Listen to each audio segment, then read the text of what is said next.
Alright, so we are now at the last stage of cellular respiration.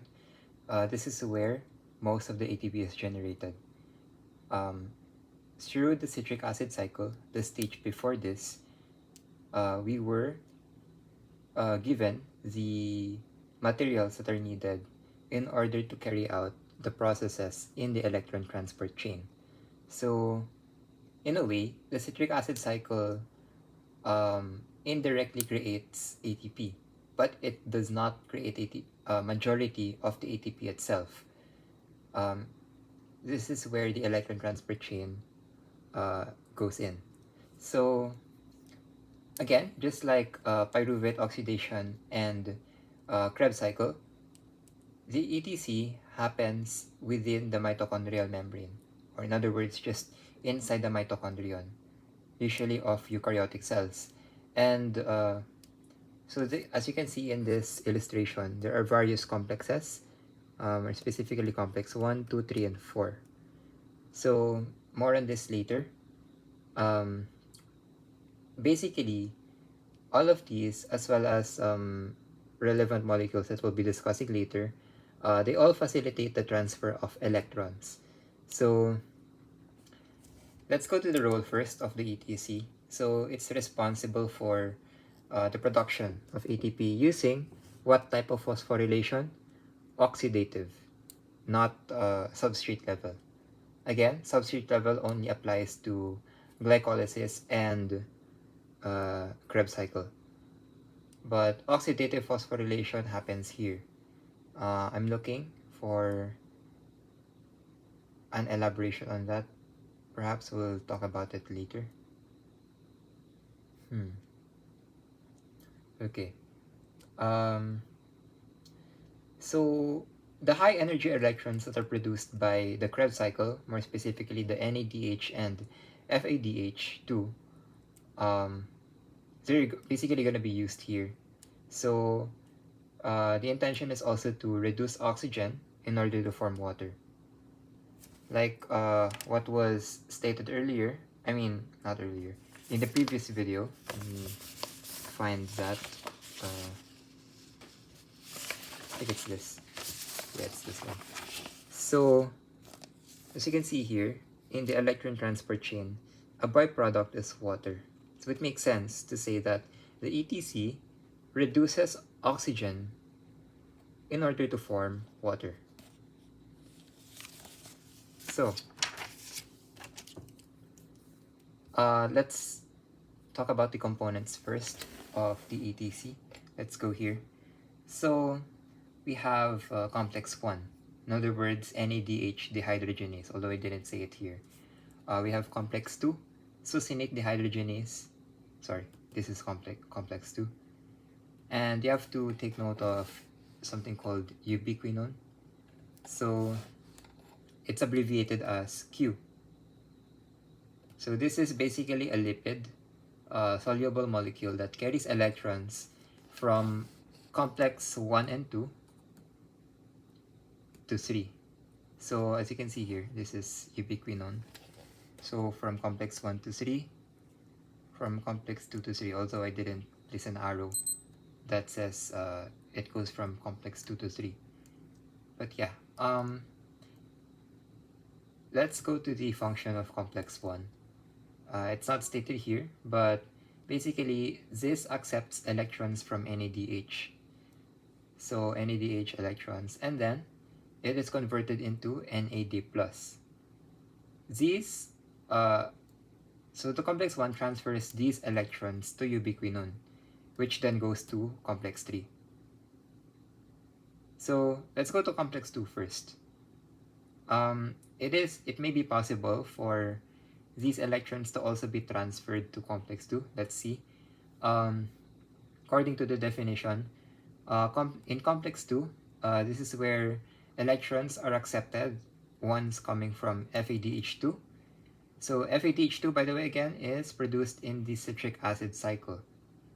And transfers electrons to ubiquinone without the need to pump protons. So usually, if protons are pumped, usually a lot of energy is required. It may not be possible if there is no ATP, but you don't have to really consider that detail. Just know that complex 2 transfers electrons to the Q or the ubiquinon without pumping protons. Kind of makes sense since the ETC itself is anaerobic, so it does not require oxygen. So it doesn't require that much energy. That's why it's possible for the electron transfer to happen without the pumping of protons. I'm not sure if those two ideas are connected, but yeah. Research more on that. Complex 3. This is cytochrome BC1 complex. So it transfers electrons from ubiquinone to cytochrome C. As you can see here, CYTC. That's cytochrome C. So it pumps protons to the intermembrane space. More on the protons later, since an electrochemical gradient is intended to accumulate in the intermembrane space, and that's where chemiosmosis would be enter the picture. More on that later. Complex 4, cytochrome C oxidase. So this accepts electrons from cytochrome C, and then it transfers them to oxygen. So oxygen, you have to know that oxygen is the final electron acceptor. So yeah, there's a good chance that in an exam, you might be asked what the final electron acceptor is. That is oxygen. And yes, complex 4 combines electrons, protons, and oxygen in order to form water. Again, water is a byproduct of the ETC. And it pumps additional protons into the intermembrane space. So, regarding the proton gradient, what's produced in the space, what accumulates, as electrons pass through the ETC, protons are pumped from the mitochondrial matrix to the intermembrane space. So what's created is a proton gradient, or like I said earlier, an electrochemical gradient. So this stores potential energy, and eventually protons would flow back into the matrix through ATP synthase. So it's this one. So this is a protein complex that acts like a molecular turbine. Like I said in the previous vid, I may have not said the exact word, but this is the smallest living turbine known. Citing what my teacher has said more than a year ago when we had this lesson. And yes, this flow of protons drives the conversion. Note this, it's very important. This flow drives the conversion of adenosine diphosphate and inorganic phosphate into ATP. So this is here, basically oxidative phosphorylation happens. A definition is what I just said. So yes, let's go to the components. So electrons are removed from glucose by NAD+ in stages 1 to 3 are transferred from NADH. So it's transferred to flavoprotein. Where do we find that? Somewhere here. Flavoprotein is the first molecule of the electron transport chain in complex 1. So it's definitely somewhere here. I'm not sure if that's... Okay. FMN, if you're thinking if it's this one, it's not. The prosthetic group, it's called the FMN, or the flavian mononucleotide. Flavoprotein returns to its oxidized form, and it passes the electrons to the FES protein, the iron sulfur. I'm not sure if it's called like that, but yeah, FES protein over here. And then the FES protein passes the electrons to ubiquinone, or the Q. So this, you have to know, is the only electron transport chain member that is not a protein. Out of everything else here, This is the only member that's not a protein.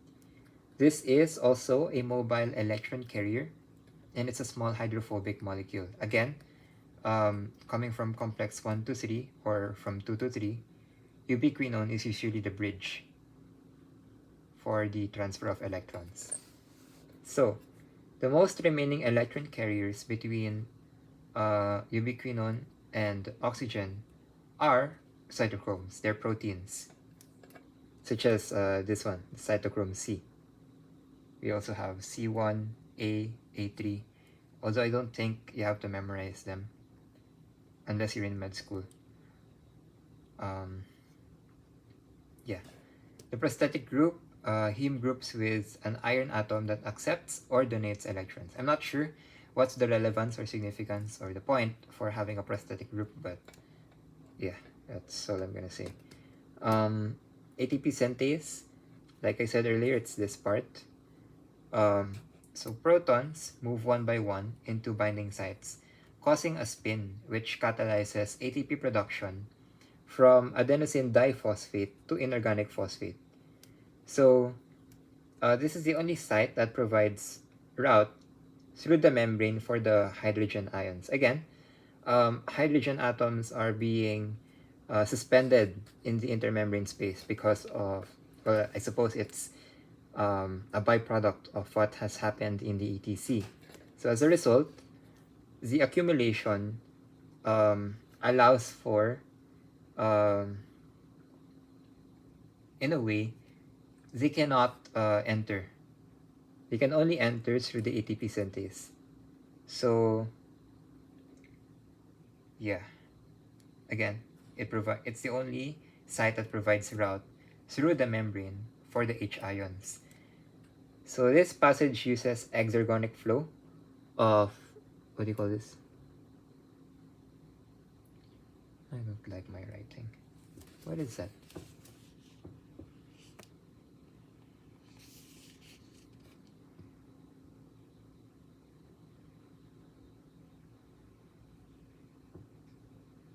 Not sure what that is, unfortunately.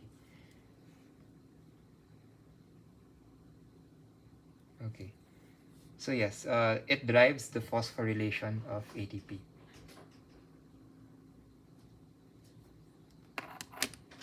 Both NADH and FADH2 donate an equivalent number of electrons for oxygen reduction. So, but then ETC provides 1/3 less energy for ATP synthesis if the electron donor is FADH2. These are not as important, but it's best to know anyways, if you have to know everything. Almost everything. Okay, so going back, I don't think I have discussed this yet, this part. So the ETC does not make ATP directly. It instead eases the fall of electrons into oxygen through redox reactions, and then, as a result, energy is released. With this released energy, it contributes to the formation of a proton gradient. And because there's an accumulation, this is used in chemiosmosis by the ATP synthase, the turbine, in order to make a lot of ATP. Because there is also an accumulation, there is an increase in concentration of hydrogen ions. I can see the meaning of H plus now. It's hydrogen ion. So yes, intermembrane space here, cytosol over there. But regardless, this is still technically inside a mitochondrion. And yes, inside the mitochondrion, there is a low concentration of H ions. And that's why, naturally, the increased concentration here, it has to find a way to go inside. And that's the only way is through the ATP synthase. Okay. Again, just like what was mentioned in the previous vid, oxidation, losing electrons. to its downhill, more electronegative neighbor. Reduction is the gaining of electrons, aka the release of energy, from its uphill, less electronegative neighbor.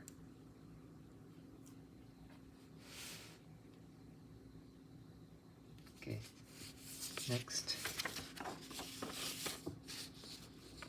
Okay, so oxidative phosphorylation, this is the fourth stage. Technically, it's like, in a way, a part 2 of the electron transport chain. But they're very different processes. So, this produces the most ATP. NADH and FADH2 made from citric acid cycle, they relay the electrons from the food to the electron transport chain. So again, the ETC, this is where energy is released in order to power ATP synthesis in chemiosmosis. So let's compute. We have NADH, FADH2. Both of these are, what do you call these again?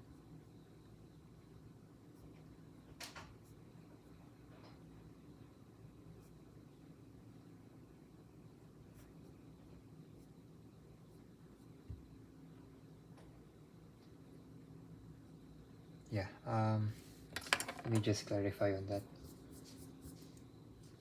I'm trying to find a pronoun for FADH and NADH2.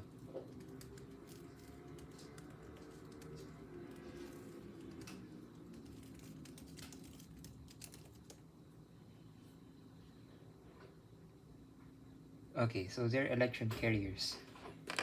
Again, they relay electrons. That's why they're electron carriers.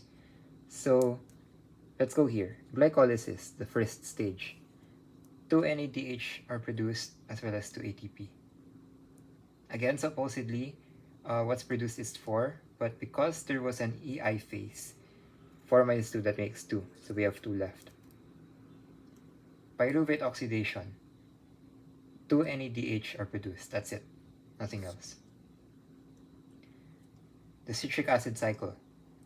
So 6 NADH are produced because, again, supposedly just 3, but because we have 2 pyruvates, there has to be 2 cycles. I mean, because there are 2 acetyl-CoAs, there has to be 2 cycles. So everything is times 2. We have 2 ADP, we have 2 FATH2, we have 6 NADH. Okay, what is this? Glycolysis and citric acid cycle are metabolic components of CR, or cellular respiration, and they produce a total of 4 ATP. So again, here, 2 and 2. So this is by substrate level phosphorylation. Compared to oxidative phosphorylation, which is basically what stage 4 is, which consists of electron transport and chemiosmosis, definitely oxidative produces more ATP, significantly, compared to substrate level. So, let's go here at stage 4. So, 10 NADH, where do we get 10 AD? Where do we get the 10 NADH? If you find the sum of these 3, you make 10. So 10 NADH times 10 hydrogen ions, that makes 100 hydrogen ions, divided by 4 hydrogen ions. Since the ratio usually is 1 ATP is to 4 hydrogen ions. So what's produced is 25 ATP. Here, for FADH, we only have 2 FADH produced, and that's only during the citric acid cycle, more specifically step 6. So times 6 hydrogen ions, we have 12 hydrogen ions. Again, 1 ATP is to 4 hydrogen ions, so what's produced is 3 ATP. Now, I suppose, so 25 plus 3, that's 28.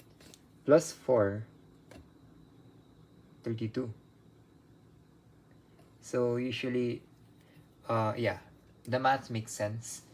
30 to 32 ATPs are produced. But here in our case, it's 32. Okay, chemiosmosis again is is the utilization of diffusion to make ATP. Net product of the Krebs cycle, 6 CO2, 2 ATP. I'm not sure why this is 8. Interesting.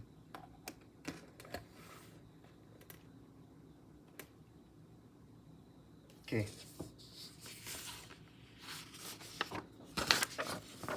This is done.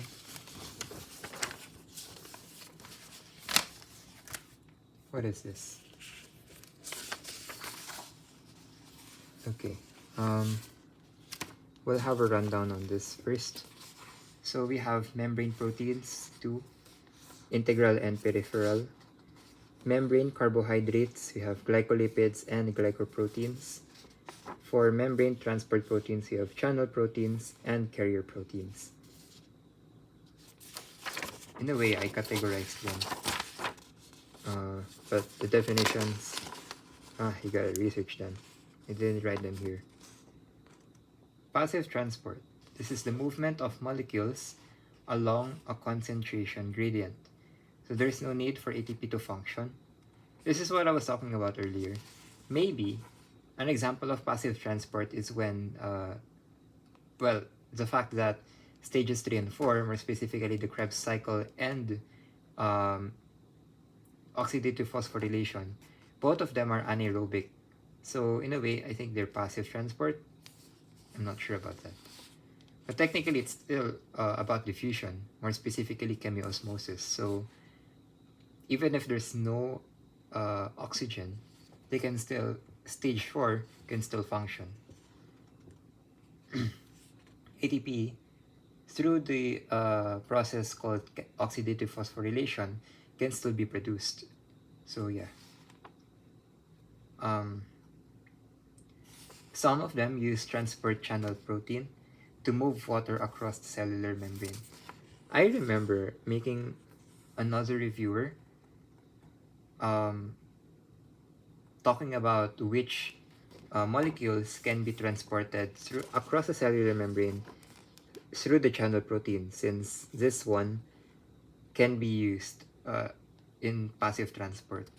Even though there is no need for ATP to function,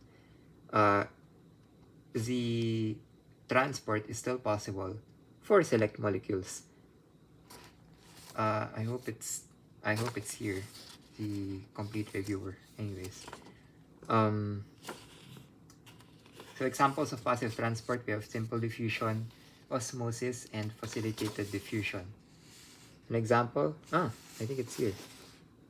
Okay. So one example of passive transport is also cellular respiration.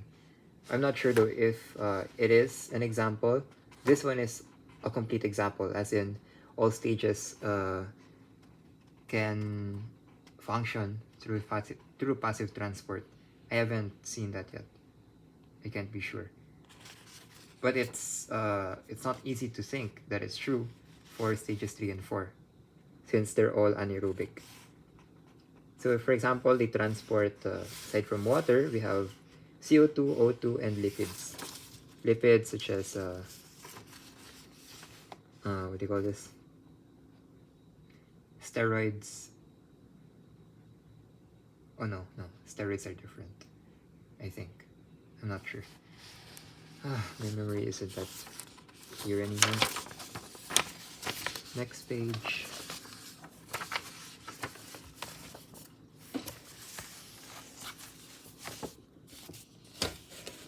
Okay, active transport.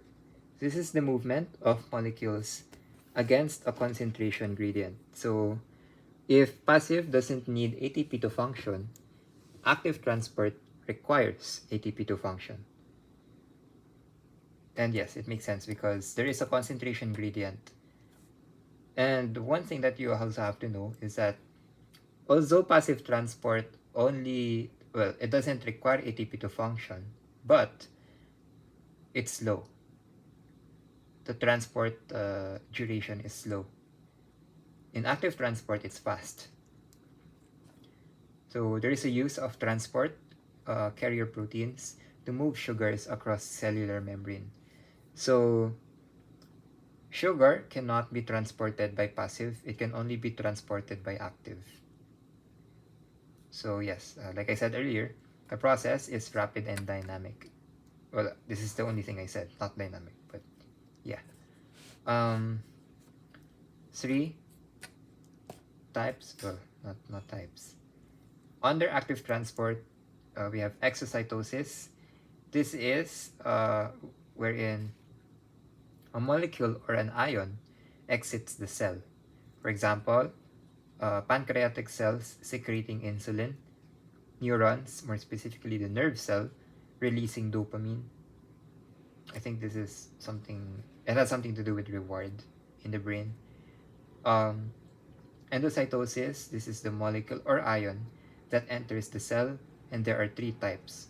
We have phagocytosis, pinocytosis, and receptor-mediated endocytosis. So for phagocytosis, in other words, it's called cell eating, usually for bigger cells, bigger, what do you call this? Essentially when cells eat larger substances. Pinocytosis, when the cell drinks. So this is when you when the cell consumes smaller substances. Receptor-mediated endocytosis, this is the entry of cholesterol inside the cell. LDLs enter the cell by the LDL receptors. So I suppose this is the reason why people get high cholesterol if they consume too much. So I forgot the complete name for this abbreviation. Anyways, what are examples of active transport? We have well, it's for the transport of large cells. Endocytosis, large cells. Exocytosis, also large cells. Complex sugars, proteins, ions. It makes sense for complex sugars because the pancreas secretes insulin to lower blood sugar. You see? So proteins, ions, etc. Sodium-potassium pump. So there's a release of one charge from the cytoplasmic side to the extracellular side. I don't have any illustration for this, but essentially the cytoplasmic side is technically within the cell. There is a membrane. Well, that technically is the cell membrane. The extracellular side is sorry.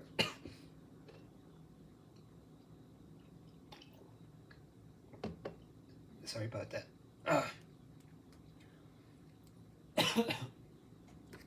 Sorry about that.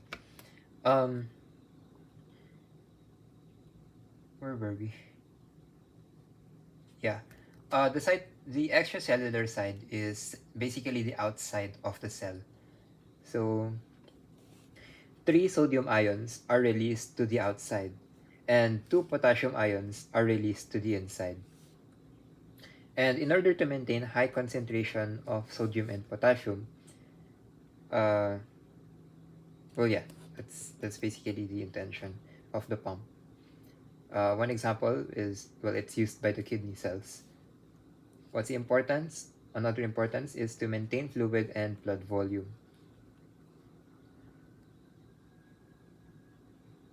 I know there is a gradient.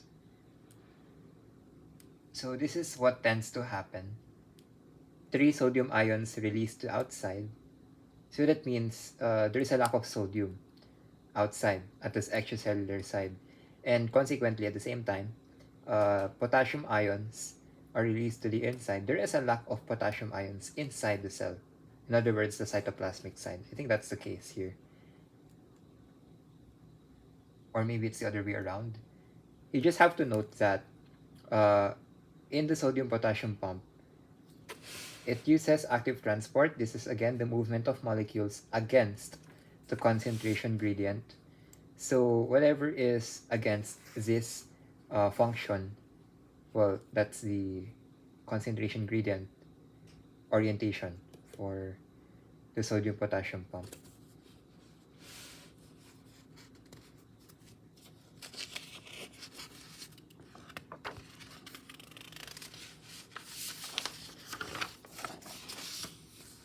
Okay, proteins, we have enzymatic proteins, defensive, transport, storage, hormonal, receptor, structural, contractile, and motor proteins.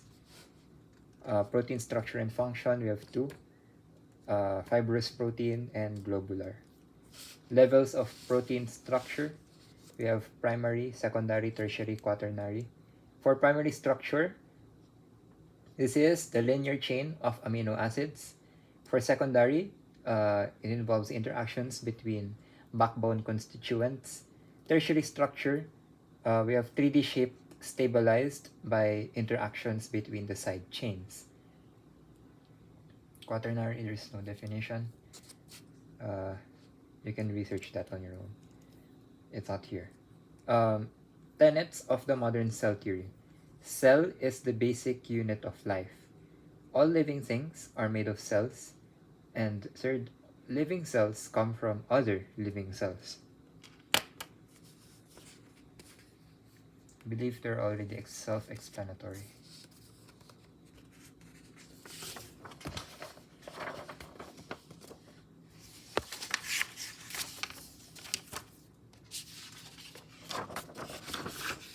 How about this?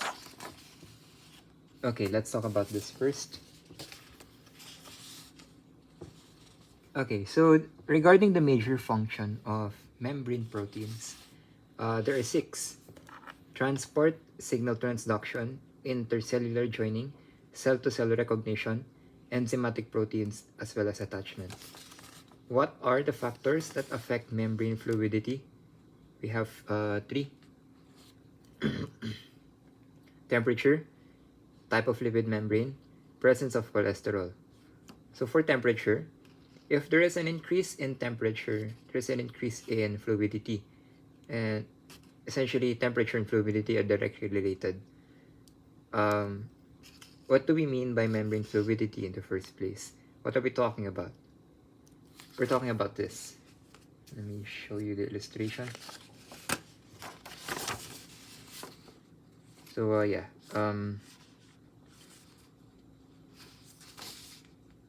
So like I said earlier, this is the cytoplasmic side.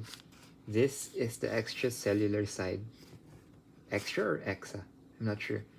Anyways, this is the cell membrane. We have peripheral proteins, integral proteins, cholesterol. Essentially, what's hydrophobic is, I believe, the one inside, the tails. The heads are not hydrophobic. Hyperphilic, I think. I think that's a term. I'm not sure. More on this later. But yes, that's the membrane I was referring to. Number 2, the type of lipid membrane. Unsaturated hydrocarbon, lower temperature is equal to increase in fluidity. So, although this is naturally what happens in nature, regarding the type of lipid membrane, relationship of the fluidity of that membrane with temperature could change. So if it's an unsaturated hydrocarbon, usually fluidity and temperature are indirectly related. It's hard to pack, essentially. And if there is a saturated hydrocarbon, an increase in temperature would reduce fluidity, so it's easier to pack. I'm not sure about these. Because if you decrease this temperature, that means the fluidity would also increase. So how's that different from here? That I'm not sure.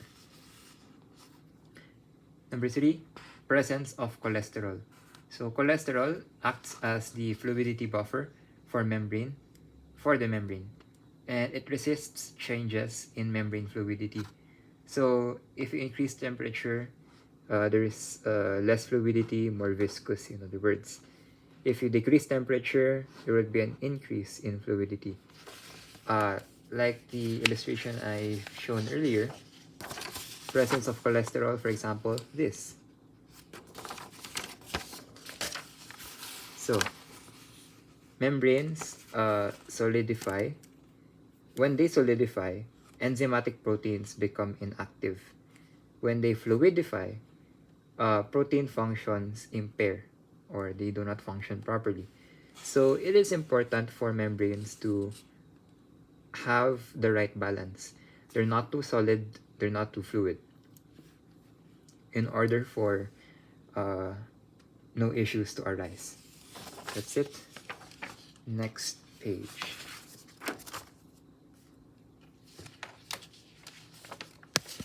Oops.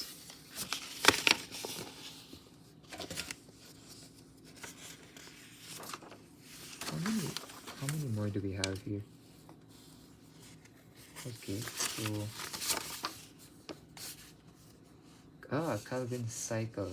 This is gonna be in the next video, or the next video. Calvin's cycle. Okay. I'll make another video. Let's call it part 3. This one is part 2. Thanks for watching.